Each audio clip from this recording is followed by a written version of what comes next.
secara tidak sengaja terlepas, kemudian berputar-putar sendiri dan berubah ataupun berubah menjadi keris. Nah, keris ini kemudian seperti dengan apa? Dengan otomatis ya, itu menyerang prajurit-prajurit itu sampai tewas. Sehingga sejak waktu itu disebut keris Kolomunyeng. Beberapa wali pada waktu itu memang mensiarkan agama itu tentunya dengan mencampur ataupun harus bisa melebur dengan kepercayaan dan budaya setempat.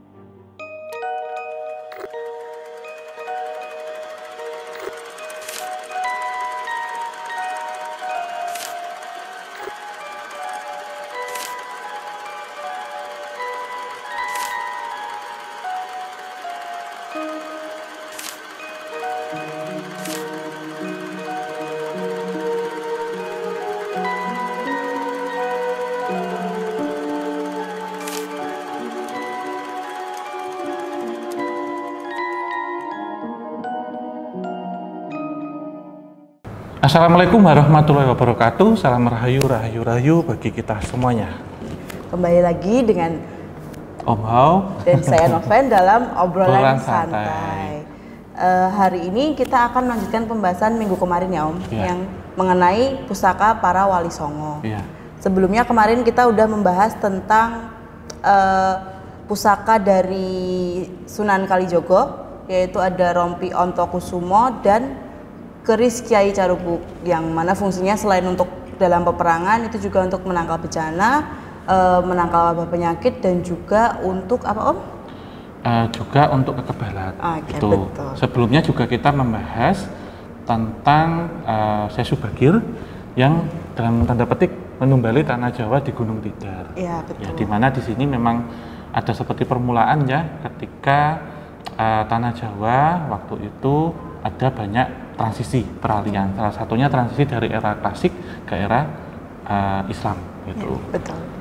Oke, hari ini kita akan membahas pusaka Sunan yang berikutnya ya. Ya, yang selanjutnya ini temanya tetap kita masih sama. Nanti akan coba kita bahas secara singkat tapi jelas ya.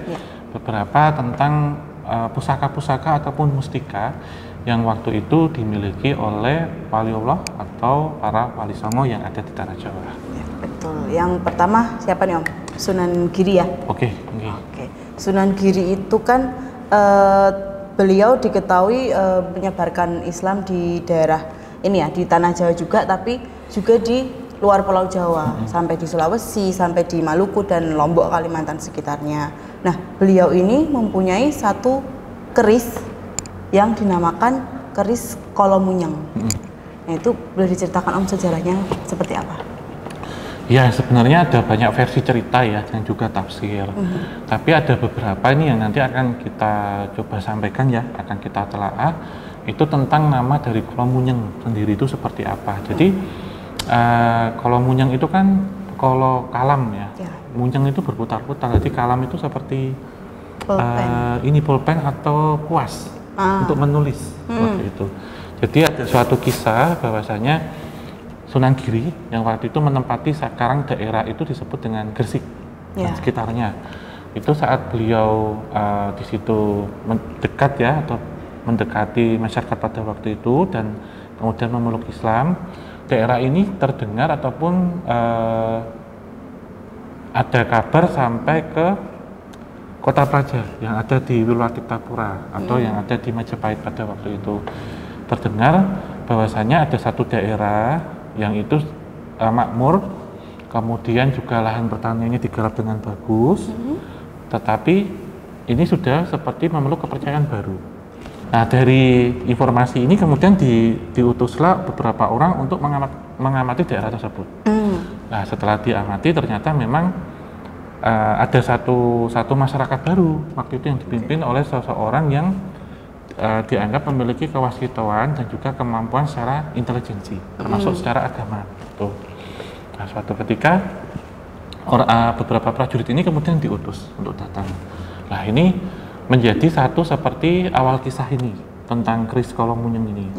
Dikisahkan bahwasanya pada waktu itu ketika para prajurit itu datang, ternyata terjadi seperti pertempuran ataupun terjadi seperti penyelesaian tapi dengan cara fisik atau dengan cara kekerasan. Gitu. Ketika keris ataupun kalam ya yang dipakai oleh Sunan Giri pada waktu itu kemudian secara tidak sengaja terlepas, kemudian berputar-putar sendiri dan berubah ataupun berubah menjadi keris. Nah, keris ini kemudian seperti dengan dengan otomatis ya, itu menyerang prajurit-prajurit itu sampai tewas. Menyerang musuhnya itu musuhnya dengan sendiri, tapi kerisnya itu kemudian kembali sendiri ya ke Sunan Giri pada waktu itu dengan berlumuran darah. Nah, ini versi pertama. Memang yang versi pertama itu lebih mengarah ke mitos dan legenda. Tetapi sebenarnya keris Kolomunyeng itu tidak ada, dalam artian kerisnya itu sendiri menjadi nama kemudian.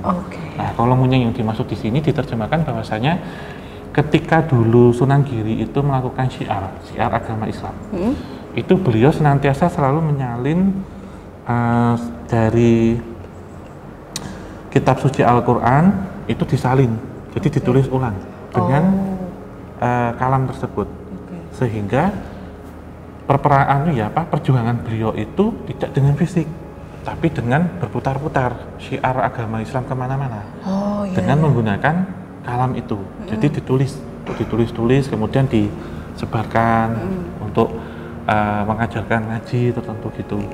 Dan tadi kalau kita lihat yang pertama ya, beliau waktu didatangi oleh prajurit dari Majapahit itu ketika menulis ataupun menyalin dari ayat-ayat yang ada di kitab suci Al-Quran, kemudian menjelmalah menjadi keris itu.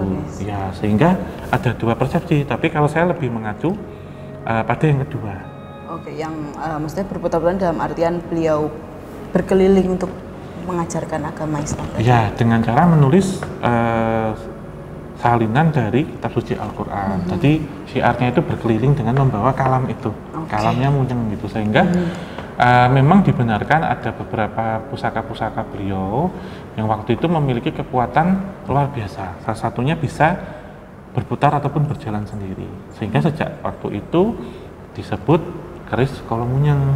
Jadi menjadi satu penamaan, diambil dari adaptasi istilah yang kedua, yang beliau melakukan syiar dengan berpindah-pindah atau muteri gitu, dengan membawa kalam itu sebagai tulisan ataupun sebagai pena untuk menyalin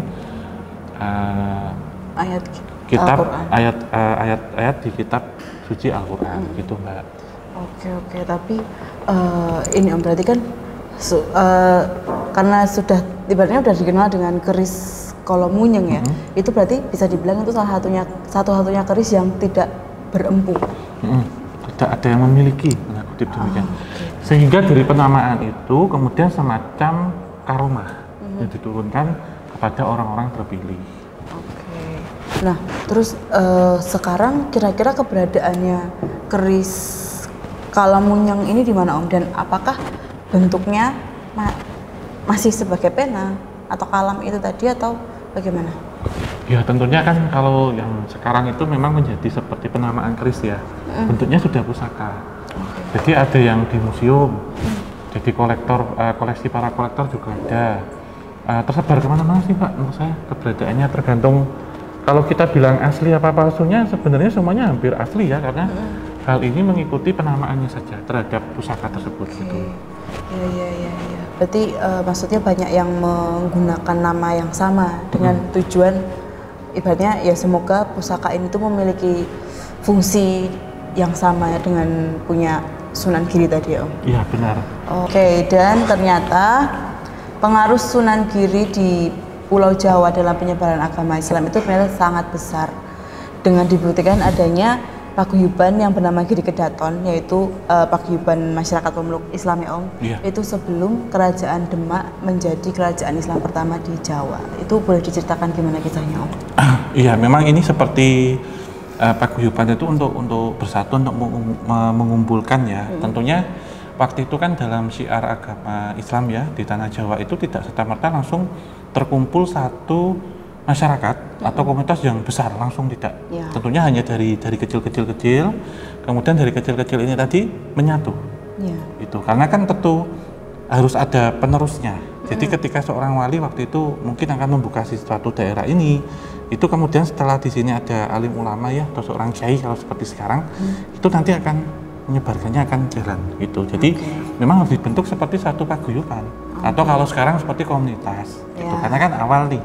Dan beberapa wali pada waktu itu memang mensiarkan agama itu tentunya dengan mencampur ataupun harus bisa melebur dengan kepercayaan dan budaya setempat gitu. Sebagai contoh ini lintas ya di daerah Kudus sebagai contohnya ketika waktu itu kan kebanyakan masih terbawa satu kepercayaan di era-era klasik ya Hindu Buddha. Kita lihat semisal pengaruh di sini dalam bentuk kuliner-kulinernya. Kan kalau soto itu kan biasanya pakai daging sapi ya. Di sini pakai daging kerbau karena menghormati sapi sebagai wahana dari Dewa Siwa, yaitu Lembu Nandi tentunya demikian. Dan ini menurun ke banyak hal. Salah satu contohnya seperti Sunan Kalijaga yang menyebarkan syiar waktu itu dengan kesenian. Salah satunya di situ ada kesenian wayang, kemudian tembang-tembang yang dipakai. Nah di saat Sunan Giri ini kemudian beliau juga membentuk seperti satu lembaga atau satu untuk kesunanan gitu di situ yang dikelola oleh beliau dan pengikut-pengikutnya gitu, sehingga menjadi seperti satu kesatuan atau paguyuban atau himpunan komunitas beliau yang sudah bersedia untuk masuk Islam dan juga untuk syiar berikutnya. Nah itu juga katanya kesunanan Sunan Giri itu juga diminta oleh kerajaan Jawa saat itu ya Om untuk apa ya, berarti kayak mengukuhkan keberadaan mereka atau kekuasaan seperti ibaratnya seperti Paus di Roma. Legitimasi gitu ya modelnya ya.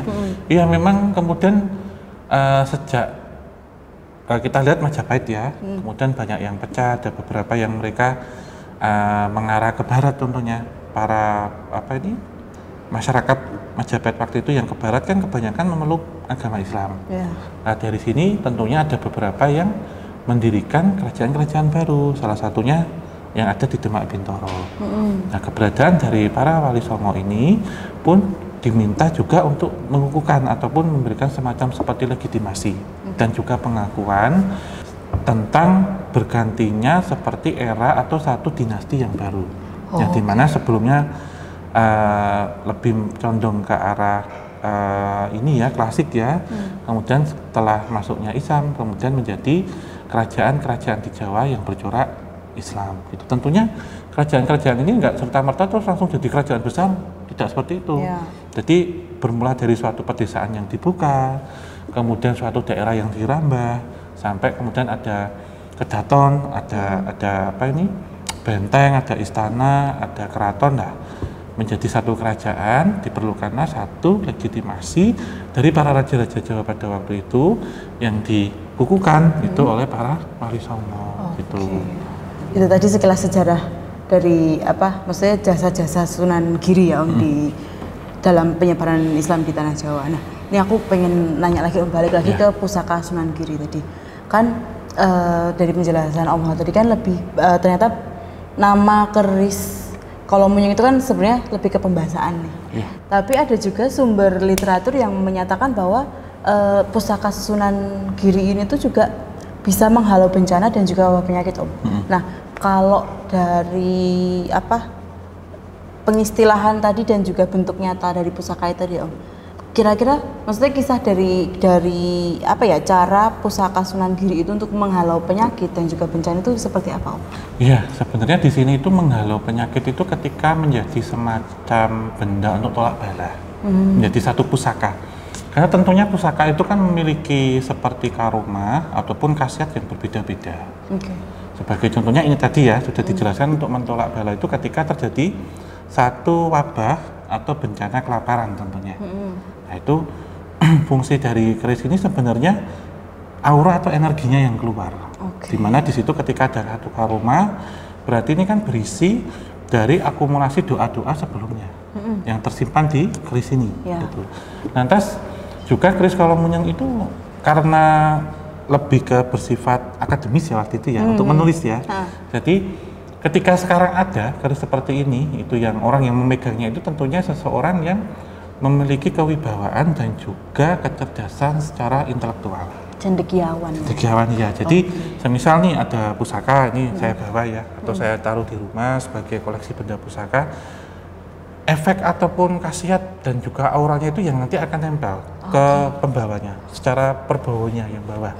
Jadi kalau kemarin kayak contohnya keris Kyai Carubuk ya, itu ada fungsi yang misal memberikan kewibawaan ketika orang akan menjadi seorang pemimpin, untuk menjadi seorang pejabat contohnya.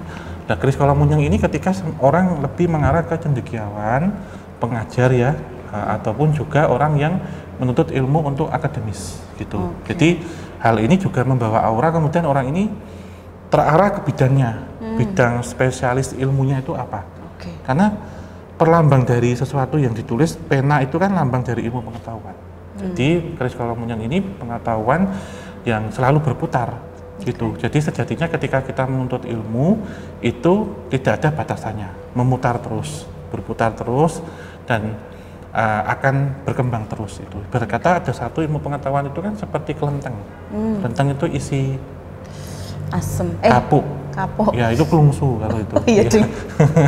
Jadi bentuknya yang sekecil itu kan berarti kata ilmu. Ilmu itu kalau dikumpulkan sekecil biji kapas atau kapuk gitu, atau seperti biji kelenteng.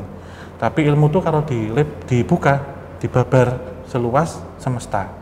Nah, ini seperti semesta digambarkan seperti kalau kita tulis seperti Kolomunyang itu tadi, pena yang berputar-putar. Jadi berkata kalau zaman dulu kan nulisnya nggak gini ya Mbak, tapi gini, terus nulisnya kan gini. Jadi seolah-olah pena itu menari-nari di atas kertas. Itu ini majas personifikasi.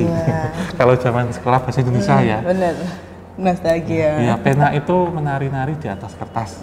Benar. Majas personifikasi. Anak sastra kita. Oh iya benar juga. Oke, jadi ini ya, mungkin juga kalau aku dari yang barusan mau ngomongin, aku bisa menyimpulkan bahwa juga maksudnya ketika pusaka tersebut dibawa oleh seseorang dan itu menjadikan orang tersebut lebih bijaksana dan juga cerdas dalam intelektualnya, otomatisnya mungkin ketika dia berada dalam suatu situasi di mana mungkin ada beberapa orang yang katakanlah sedang kayak bertengkar atau apa, mungkin ada konflik. Beliaunya bisa menjadi seorang penengah yang itu akhirnya akan menghalau bencana. Ya benar. Ya itu analogi yang bagus ya, itu benar juga. Termasuk sebenarnya kalau kita ceritakan tadi ada satu prajurit yang waktu itu mengepung Sunan Giri yang sedang di situ mengajarkan agama ya, dengan beliau menyalin beberapa ayat dari kitab suci Al-Quran. Di situ kan beliau seperti jihad posisinya, ataupun seperti syiar ya. Nah, pasukan yang datang ini bisa kita terjemahkan juga beradu ataupun bertempur tapi secara intelek gitu. Jadi beradu kecerdasan gitu. Sehingga ketika yang kalah ini tadi itu kan ibarat kata kalau dulu kan Satrio Wirang itu seorang satria yang malu. Sehingga nggak sewaktu pulang ke kota raja nggak akan bilang saya kalah secara adu argumen dan kepintaran, tapi di sana banyak prajurit yang dihabisi gitu. Jadi lebih kesatria ketika ada pertumpahan darah. Dari cerita inilah yang melatari kemudian keris Kolomunyang itu merenggut banyak prajurit Majapahit. Padahal kenyataannya itu dipakai seperti untuk menulis ataupun dipakai untuk seperti syiar yang muter kemana-mana gitu dengan membawa pena tersebut. Gitu. Jadi setelah ini kemudian dimaknai bahwasanya ini bisa untuk senjata ketika terjadi konflik secara ini ya keras gitu, ataupun secara tindak kekerasan. Tapi sejatinya semua yang ditulis di kertas itu kan sifatnya lunak, tapi keras sebenarnya. Seperti di situ ada surat perjanjian hukum atau apa kan gitu. Yang dimaknai itu sebenarnya di sini hanya multi tafsir saja. Tapi versi kita dari tim Kisah Tanah Jawa menafsirkannya seperti ini. Gitu. Oke, Sobat Javanika, semoga mendapat insight baru ya dari penjelasan kami barusan tentang pusakanya Sunan Giri. Nah, sekarang kita akan berlanjut ke Sunan selanjutnya. Yaitu yang selanjutnya Sunan Gunung Jati, Om. Nah, Sunan Gunung Jati itu ini ya di Cirebon ya, ibaratnya berkaryanya di Cirebon. Cuman ternyata beliau ini menguasai 99 bahasa katanya. Jadi penyebarannya pun juga tidak terbatas di situ saja, di tanah Jawa juga toh, tapi juga di luar Jawa, karena ternyata dari 99 bahasa tadi tuh ternyata bukan cuma ini bukan cuma bahasa luar gitu loh, tapi ternyata maksudnya bahasa lokal Indonesia pun beliau juga paham gitu kan. Nah, Sunan Gunung Jati ini beliau memiliki pusaka juga yang sama bentuknya ya, maksudnya keris, sama jenisnya keris yang bernama keris Sangyang Naga, dan fungsinya bisa menyembuhkan penyakit. Oh iya. Itu katanya ada yang pernah disembuhkan tumornya oleh Sunan Gunung Jati, Om. Itu gimana kisahnya, Om? Iya, dikisahkan ketika waktu itu beliau bertafakur ya. Itu bertafakur, itu kemudian seperti melihat pulung yang ada di langit gitu. Jadi pas malam Lailatul Qadar. Jadi pas bulan Ramadan di minggu terakhir itu, atau minggu tanggal-tanggal genap di sepertiga terakhir. Nah, waktu itu yang beliau lihat itu kan, kalau pulung itu kan biasanya gini, Mbak, jatuhnya gini, atau kalam ini turun. Nah, ketika itu turun itu yang dilihat itu bentuknya begini, berputar. Jadi menyerupai naga, ular. Benar. Nah, ketika jatuh, kemudian dari seperti bintang jatuh ya, atau seperti meteor gitu, saat jatuh kemudian berubah menjadi keris di situ. Nah, keris ini tentunya hanya berbentuk besinya saja, tanpa penutup warongka ataupun tanpa gagang. Lantas dari situ kemudian oleh salah seorang muridnya itu disempurnakan. Jadi diberi gagang dan juga diberi tutup. Gitu. Nah, dari penamaan di sini sebenarnya kan kalau pusaka itu ada dua hal ya. Pertama yang nampak ataupun bendawi, yang kedua tidak nampak atau non bendawi. Nah, terkadang termanifestasi hadir dari yang non bendawi ini bisa muncul seperti dalam uraian tadi kronologinya.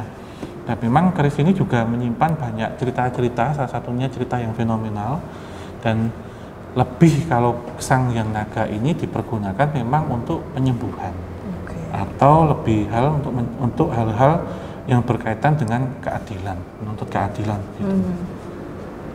Nah terus kalau yang untuk kisah ini tadi, Om, yang menyembuhkan tumor itu tadi? Ya dalam artian kan ketika dulu ya, minim dalam hal pengobatan, kemudian dalam praktik kedokteran ataupun tabib, itu ketika benda ini dianggap bertuah ataupun memiliki satu karoma, itu bisa menyembuhkan penyakit baik medis maupun non medis.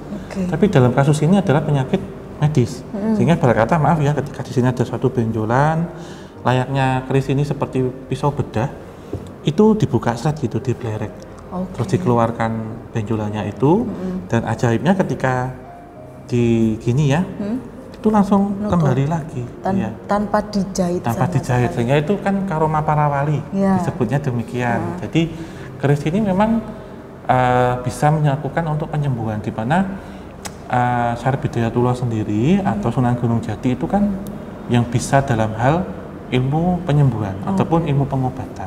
Itu memang ada satu cerita kan dulu, kalau tidak salah nih ya, ketika beliau ke negeri Tiongkok waktu itu kan oleh seorang bapak-bapak waktu itu untuk menunjuk 3 anaknya ini yang hamil yang mana gitu. Itu ketika bilang dicek nadi ya waktu itu, beliau bilang yang hamil itu anak yang nomor 3. Nah, kemudian diketawakan waktu itu, anak saya itu yang terakhir tuh belum nikah kok sudah hamil. Ternyata yang hamil itu harusnya yang nomor 1 karena sudah menikah. Nah, ketika itu ternyata benar yang hamil yang anak nomor 3. Tetapi memang ini nggak pacaran, nggak punya suami, aneh gitu. Nah, suatu ketika kemudian kalau jawabanmu benar istilahnya itu, kamu boleh memilih anak saya untuk dinikahi. Nah, salah satunya kan istri dari Sunan Gunung Jati itu Chinese, yang Ong Ting Niu itu anaknya yang nomor 3. Akhirnya dinikahi oleh Sunan Gunung Jati dengan beliau bisa menebak dari nadi. Salah satu contohnya itu. Jadi memang ahli dalam bidang pengobatan, salah satunya tentang penawar racun juga. Ketika waktu itu seperti contohnya di Cirebon sedang ada syiar agama, kemudian beberapa orang yang lantas berpindah nih ya, convert ya dari agama sebelumnya ke agama Islam, itu saat mau ibadah atau sembayangan itu diteluh, jadi dikirimin santet dengan racun-racun. Oke. Itu salah satunya beliau kemudian bisa menyembuhkan, gitu dengan minum air ataupun disembuhkan dengan salah satunya keris Sangyang Naga. Oke, benar. Berarti ini Om, kalau dari yang sunan-sunan yang sudah kita bahas dan beberapa pusaka mereka tuh kebanyakan maksudnya fungsi dari pusaka masing-masing dari beliau itu sesuai dengan ibaratnya apa ya, keahlian dasar dari masing-masing sunannya itu yang ya? dimiliki ya. Jadi seperti sebelumnya kan ada yang dalam bidang peperangan, ada yang dalam bidang intelektual, kemudian ada yang bidang penyembuhan gitu. Jadi memang setiap sunan, 9 sunan ini menurut saya memiliki kemampuan yang berbeda-beda secara skill, soft skillnya ya, dan juga sifat-sifat humanisnya. Nah hal ini ketika seorang wali Allah yang waktu itu menjadi seorang wali ya di tanah Jawa sangat dapat diterima itu ketika beliau sangat humanis dan sangat masyarakat, itu yang sangat gampang diterima. Oke. Tapi ini Om, terkait pusaka para sunan tadi ya, maksudnya selain ibaratnya selain menyesuaikan dengan basic skill dari para sunan itu, yang mengisi di dalam itu apakah juga ibaratnya mereka juga menyesuaikan atau memang karena energi ibaratnya Sunan Gunung Jati tadi, energinya dan skill beliau pun adalah untuk yang kebaikan dan juga untuk penyembuhan. Jadi apakah yang mengisi pusaka tersebut otomatis adalah mereka sosok-sosok yang memang ibaratnya apa ya, punya kemampuan di situ, atau memang ya sosoknya mungkin sosok-sosok siapapun bisa masuk, terutama yang baik ya, tapi pada akhirnya akan menyesuaikan juga dengan tujuan dari pemiliknya itu. Iya, tentunya kalau di era dulu ya pemegangnya itu tentunya yang masuk itu sosok-sosok yang diinginkan dalam sisi positif.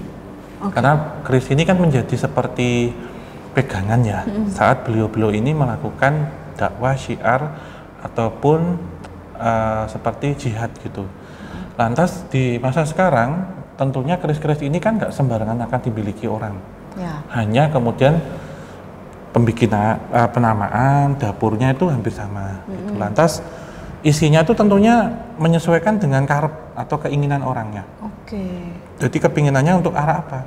Tapi sejauh ini keris-keris ini tentunya akan membawa sifat ataupun perbawa yang sama dengan penamaannya. Jadi nggak sembarangan. Terutama keris-keris yang dianggap sakral atau yang dianggap keramat seperti ini. Dan untuk keris Sangyang Naga itu kontong ceritanya juga hilang beriringan dengan wafatnya dari Sunan Gunung Jati. Iya.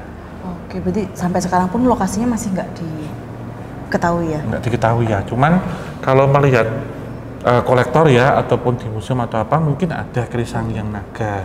Tetapi ini adalah yang bukan replika, tapi keterusannya.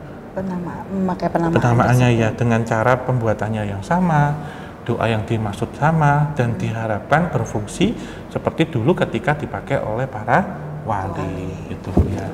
Oke, nah dengar-dengar juga keris Sangyang Naga ini konon katanya menurut Babat Mertasinga itu pusakanya Sunan Gunung Jati itu adalah senjata yang dipakai untuk membunuh atau menghabisi atau mengeksekusi Syekh Siti Jenar. Oh iya. Itu dalam risetnya yang ditemukan seperti apa Mbak? Karena menurut banyak multi tafsir ya, dan cerita-cerita ini kan menjadi satu kontroversi tentang keberadaan dari Syekh Siti Jenar.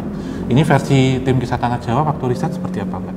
Nah kalau yang menurut riset yang saya dan teman-teman lakukan sih, jadi tuh Syekh Siti Jenar itu kayak ditangkap gitu kan, terus tapi sempat ibaratnya apa ya, agak susah untuk dieksekusi karena ada dari kesaktian Syekh Siti Jenar sendiri yang membuat ketika ditali itu kayak talinya lepas sendiri kayak gitu, dan sempat mungkin kerisnya tuh nggak bisa nembus tuh loh karena sangat keras ininya. Cuman pada akhirnya para wali songo pun ngajak Syekh Siti Jenar untuk ngobrol kayak biar membuat Syekh Siti Jenar itu mengikhlaskan gitu loh. Jadi kayak pada akhirnya beliau berhasil dieksekusi oleh para wali songo begitu. Oke, sekarang kita akan lanjut ke sunan berikutnya yaitu Sunan Kudus. Sesuai namanya ya Om, Sunan Kudus berkarya atau menyebarkan agama Islam di daerah Kudus. Dan kalau terkait pusakanya sendiri, peninggalannya dari Sunan Kudus ini ada 3 pusaka, yaitu 1 keris namanya keris Kiai Cintaka dan 2 trisula. Nah itu kan baru-baru aja ya, nggak 2 tahun yang lalu ya Om, itu masih dijamas di Kudus sana. Berarti kan keberadaannya tuh masih, ibaratnya secara fisik tuh masih ada. Nah itu kenapa bisa seperti itu? Maksudnya kan kalau dari yang cerita sunan-sunan lain tadi kan pusakanya tuh keberadaan aslinya tuh entah di mana. Kalau kenapa Sunan Kudus masih bisa ada di situ? Ya tentunya ini kan menjadi seperti seperti satu yang diwariskan ya. Seperti legasi gitu ya, yang kemudian diwariskan dan memang menjadi turun-temurun, dan hal ini semuanya harus dirawat ataupun dijamas. Karena tentunya setiap pusaka itu kan memiliki karakter-karakter yang berbeda. Dan juga tipe dan kesetiaannya juga berbeda. Dalam artian bukan kemudian yang masih ada itu nggak setia sama tuannya, tidak. Tapi pesannya kan berbeda-beda setiap tuannya. Nanti ada yang ada untuk kebaikan, lebih baik sirna dengan saya, ataupun yang ini biar diuri-uri oleh keturunan saya. Dan seperti itu. Dan kalau yang di Kudus ini ya, di Sunan Kudus ini memang ada beberapa pusaka-pusaka yang fungsinya itu untuk mengayomi atau untuk melindungi dalam hal sesuatu dengan tujuan-tujuan tertentu. Gitu. Oke. Nah kalau untuk ini Om, trisulanya sendiri itu apakah fungsinya juga kurang lebih seperti keris tersebut, dan apakah ibaratnya apa ya, kekuatannya apakah sama dengan keris, atau mungkin keris itu berada di, ibaratnya dari pusaka-pusaka tersebut merupakan kasta tertinggi? Iya, boleh dibilang kalau untuk kasta itu merata ya, entah itu keris, trisula, pedang ataupun tombak. Nah di sini kalau dahulu itu sebenarnya senjata ya, itu tidak selamanya dipakai untuk memang bertarung yang sesungguhnya, tapi dipakai hanya untuk pegangan atau ya sesuatu hal yang bisa membawa kewibawaan gitu. Ketika orang membawa keris yang diselipkan di belakang, atau tombak yang dibawa, atau juga yang seperti trisula, pedang yang ditaruh di rumah, itu semuanya seperti memberikan efek secara kekuatan moral dan spiritualis gitu. Jadi kalau untuk berperang itu mungkin ada beberapa ya, tapi ini sebagai pergambaran aja, sesuatu yang digambarkan atau sesuatu yang dijelaskan, itu hanya untuk pegangan ketika akan melakukan perperangan. Perperangan kan tentunya tidak selamanya yang melawan kerajaan lain atau musuh, tetapi perperangan tentang hawa nafsu, perang bagaimana menaklukkan suatu tempat, bahkan yang berkaitan dengan dunia astral. Nah ini kalau ngomong-ngomong kan sebelumnya juga kita bahas tentang Sunan Bonang. Sebagai beliau ini adalah guru dari Sunan Kalijaga. Nah beliau ini pun juga memiliki pusaka yang waktu itu berbentuk cis. Cis itu tombak kecil. Sebesar apa Om? Seperti kalau dulu yang bisa diselipkan itu Mbak, jadi bentuknya tombak yang dia kecil gitu. Ya, jadi kan ada mata tombak, ada mata ujung tombak tuh. Kalau pakai lembing kan panjang banget. Nah itu ada yang hanya mata kecil itu ada. Atau seperti keris kecil yang ujungnya tombak kecil yang menyerupai keris kecil, atau cedrik modelnya gitu. Itu ada juga. Jadi kalau waktu itu kan ceritanya Sunan Bonang itu memanggil seorang pandai besi untuk membuatkan senjata atau pisau yang disebut pisau sunat untuk motong gitu. Nah, beliau ketika memanggil Ki Suro ini, beliau berasal dari Tuban gitu. Nah, sehingga Tuban itu kan terkenal dengan kota wali. Ya, jadi nanti insya Allah ini kita bisa penelusuran ke Tuban ya. Kalau berkaitan dengan Wali Songo, kalau nanti kita ke situs-situsnya langsung. Kan waktu itu di Tuban pas ke Alaska, hanya ke Alaska aja. Ya. Sekarang UK ya, sekarang Alaska gitu ya. Ke situ lah. Ketika beliau memanggil Ki Suro ini, kemudian diberikan cis itu tadi untuk dibuatkan, dilebur intinya ya, dibuat pisau sunat. Tapi ternyata oleh Ki Suro bisa diproduksi ataupun ditempa menjadi pusaka. yang berbentuk sengkelat, dan juga sisanya itu dipakai untuk pusaka yang berbentuk pasopati. Itu bentuknya seperti apa? Itu seperti keris juga. Jadi ada yang bentuknya itu sengkelat dan pasopati bentuknya itu. Lantas ketika itu sebenarnya Sunan Bonang merasa gimana ya, kalau dibilang kecewa itu sedikit kecewa, tapi tidak menyangka juga, seperti cerita kemarin Sunan Kalijaga gitu. Jadi kok malah jadinya seperti ini gitu. Mulanya hanya seperti jis itu, tombak yang kecil kok bisa jadi 2 pusaka. Nah, ketika membuat ini ternyata itu adalah karya terakhir dari Empu Suro tadi, Ki Suro tadi. Nah, ternyata kenapa demikian? Setelah membuat keris ini ternyata Ki Suro mengalami sakit mata yang kronis sampai buta, sehingga beliau tidak bisa membuat keris lagi. Sehingga kan kalau ini bagi pencinta keris itu, kalau tidak salah satu dapur Tuban itu yang paling bagus, salah satu dapur yang bagus, gitu, atau yang dapur tua Tuban itu. Nah, ketika Ki Suro ini kemudian menitipkan itu, suatu ketika Sunan Bonang ini ingin mencari inspirasi untuk membuat gagangnya. Karena itu kan hanya bentukan logam. Kemudian beliau mencoba untuk ke tengah hutan untuk mencari inspirasi. Ketika sampai di tengah hutan, itu beliau melihat di pinggiran sungai itu ada akar jati yang sudah hanya tinggal akarnya saja. Nah, dari akarnya itu kemudian kok dilihat di pinggir sungai itu, di tengah akar jati itu kan yang dipotong kan biasanya di tengah. Itu kok tumbuh tanaman pakis atau sulur-sulur pakis. Nah, dari ini kemudian beliau mendapatkan inspirasi. Karena apa? Ketika mendapatkan inspirasi itu beliau juga mendapatkan seperti ilham. Kalau keris ini nanti akan dipakai oleh para pembesar atau para pemimpin raja di tanah Jawa. Nah, setelah itu mendapat inspirasi tentang sesuluran itu, sesulur pakis, pulang beliau bergegas, maksud hati ingin membuat gagang itu yang menyerupai dengan sulur ataupun ujung kuncup pakis, kan bentuknya ngelinting gini. Nah, makanya dari itu dinamakan tunggul semi. Jadi gagangnya itu gagang tunggul semi. Jadi terinspirasi dari pucuk pakis. Kan bentuknya kalau pucuk pakis itu gini. Gini.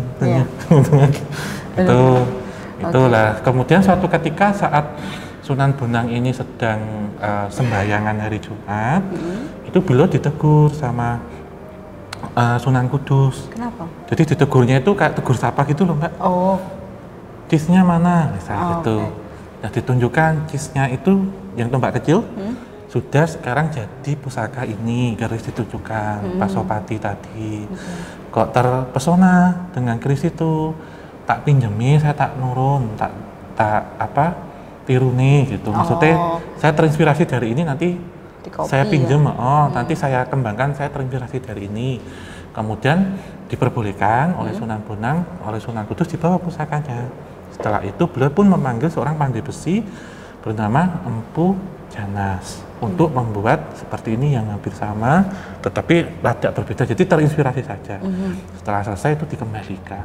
Tapi yang dibuat oleh Sunan Kudus tadi ukurannya juga sama, kecil juga. Iya, jadi termasuk ininya tadi ya, itu tunggak seminya itu tadi, tunggul semi, tunggak seminya itu ya sama, hampir sama, sehingga untuk penamaan gagangnya itu beberapa kan bentuknya gini, Mbak, kalau kita lihat keris itu yang motif tunggak semi atau tunggul semi itu hampir sama. Jadi terinspirasi dari itu tadi. Jadi dulu ketika para wali itu datang-datangnya itu melihat beberapa fenomena-fenomena alam di alam sekitarnya. Nah, dari makna tunggul ataupun tunggak semi itu kan, tunggak itu kan akar, tapi kok bisa bersemi.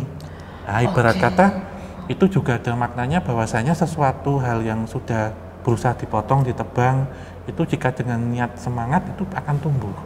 Tunggaknya semi gitu. Nah, dari itu memaknai bahwa keris pasopati ataupun yang sengkelat tadi dengan tunggak semi itu untuk seperti berdagang, berbisnis, memulai hal-hal baru Seperti kalau tadi disebutkan ternyata ini menjadi pegangan bagi raja-raja yang ada di tanah Jawa kemudian. Karena tonggaknya itu bersemi terus, unggul terus, semi terus gitu. Iya, berarti ya bisa ini ya kayak melambangkan apa ya? Umur panjang untuk sebuah kesuksesan. Iya, ternyata di setiap kematian itu pasti ada kehidupan. Berkata kan akar itu kan sudah mati nih, akar jati tadi, kemudian ketika ada tanaman lain yang bisa tumbuh ataupun yang menjadi tunggak yang tunggul yang bersemi di situ, gitu. Jadi di balik kematian itu bisa memberikan kehidupan pada yang lain. Gitu. Oke. Wah, berarti dari sunan-sunan yang udah kita bahas ya, aku menemukan bahwa setiap pusaka mereka itu ternyata tuh memiliki makna yang bagus gitu di dalamnya, bukan semata-mata untuk apa ya perang ataupun ibaratnya apa ya pegangan yang terkait hal mistis ya, tapi memang secara arti kehidupan pun juga Iya, sehingga kita pantas berbangga diri selain kain batik yang diresmikan sebagai warisan tak bendawi, keris pun juga sudah diresmikan sebagai salah satu warisan cagar budaya ataupun cagar bendawi oleh UNESCO itu ya. Oke, jadi ini kita recap dulu ya yang sudah kita bahas. Sebelumnya adalah Sunan Kalijaga, Sunan Bonang, Sunan Giri, Sunan Giri, Sunan Gunung Jati, dan Sunan Kudus. Sunan Kudus, bari kursi ada 4. Ya, jadi ini sudah kita membahas cerita tentang pusaka para wali. Ini sudah siapa saja Mbak Noven? Sunan Kalijaga, Sunan Giri, Sunan Gunung Jati, Sunan Kudus, dan Sunan Bonang. Bonang ya, berarti masih kurang 4 ya. Nanti kalau sesi pertama dan sesi 2 obrolan santai spesial pusaka para wali ini nanti rame di kolom komentar. Nanti kita akan bahas berikutnya yaitu Sunan Muria, kemudian Sunan Gresik, Sunan Ampel, dan Sunan Derajat itu ya. Oke, kita akhiri ya. Kita ucapkan selamat menempuh ibadah puasa di bulan suci Ramadan ini. Semoga kita mencapai sampai dengan hari kemenangan yaitu hari Lebaran Idul Fitri. Amin. Dan pada tahun ini alhamdulillah semuanya kita bisa mudik bersama. Gitu. Dan untuk teman-teman yang mungkin belum vaksin ataupun belum booster, disarankan agar mempermudah nanti ketika mudik ya. Dan untuk sarana transportasi dan untuk syarat, dan kita juga semoga aman. Jadi ketika kita pulang kampung bertemu dengan keluarga, kita tidak membawa penyakit itu. Oke, sekian obrolan santai hari ini. Terima kasih untuk Sobat Javanika yang sudah mengikuti dari awal, dan terima kasih ke siapa Om? Untuk Ray Digital yang sudah memberikan tempat untuk kita syuting pada kesempatan kali ini. Dan untuk teman-teman Sobat Javanika semuanya yang ingin mendengarkan kita di podcast dan menjadi para noise, nanti dapat subscribe di Noise. Yang belum punya nanti bisa download. Dan tentunya ini nanti bisa meninggalkan kritik dan masukan komentar di kolom komentar.